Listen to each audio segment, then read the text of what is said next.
সংসার এই শব্দটি আমাদের কাছে কখনো সুখের, কখনো দুঃখের, আবার কখনো দায়বদ্ধতার প্রতীক। তবে শ্রী শ্রী ঠাকুর অনুকূলচন্দ্র বলতেন, সংসার মানেই ঈশ্বর লাভের ক্ষেত্র, যদি তা যথাযথভাবে পালন করা যায়। আজকের এই আলোচনায় আমরা জানব সংসার আসলে কী, কেন সবাইকে সংসারে আসতেই হয়, আর ঠাকুর কেন বারবার বলতেন সংসার ত্যাগ নয়, সংসার পূজা করো। ঠাকুর বলতেন, সংসার পূজা যদি তা যথার্থ হয়, অর্থাৎ যখন আমরা সংসারকে দায়িত্ব নয় সেবা হিসেবে দেখি, তখন সেটাই হয়ে ওঠে সাধনার পথ। একজন মা যখন সন্তানের যত্ন নেন, সেটি শুধু মমতা নয়, সেটি এক ধরনের ত্যাগ, ধৈর্য এবং নিবেদন। এই সব গুণই মানুষকে পরিপূর্ণ করে তোলে। তাই তো শ্রী শ্রী অনুকূলচন্দ্র ঠাকুরের এক বাণীতে রয়েছেন, সংসারে থাকো কিন্তু নিজের ভিতরটাকে হারিয়ে না। এটি ঠাকুরের এক অমূল্য উপদেশ। ঠাকুর বলতেন, সংসার না করলে মানুষ পূর্ণ হয় না।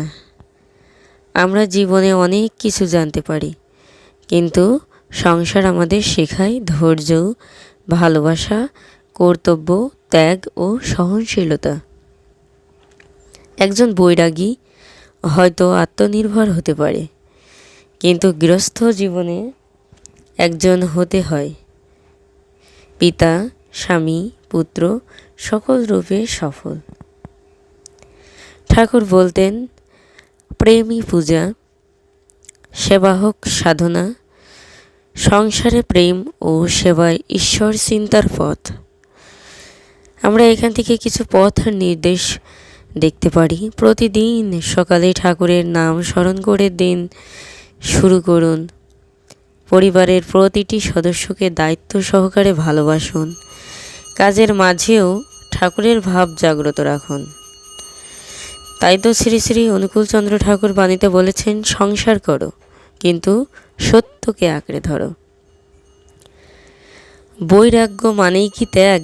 ঠাকুর বলতেন, না, বৈরাগ্য নয়, গৃহে থেকেই বৈরাগ্যর স্বাদ সম্ভব। ঠাকুর নিজেই সংসার করতেন, ছিলেন সন্তান, স্বামী, গুরু, পথ প্রদর্শক। তিনি দেখিয়ে দিলেন সংসারী হয়েও কিভাবে পরমার্থিক হওয়া যায়। সংসার ত্যাগ করে ভিক্ষা করে বেড়াও, তা নয়, সংসারে থেকে নিজেকে নিঃস্বার্থ করো। সংসার যেন একটি পরীক্ষার স্থান, যেখানে প্রতিদিন আমাদের চরিত্র, ধৈর্য, প্রেম ও কর্তব্যের পরীক্ষা হয়। এই পরীক্ষায় উত্তীর্ণ হলেই আমরা পৌঁছে যাই মুক্তির পথে। নিজের কর্মে নিবিষ্ট হও, সংসারে স্থির থাকো, তাহলেই তুমি ঈশ্বরের প্রেম পাবে।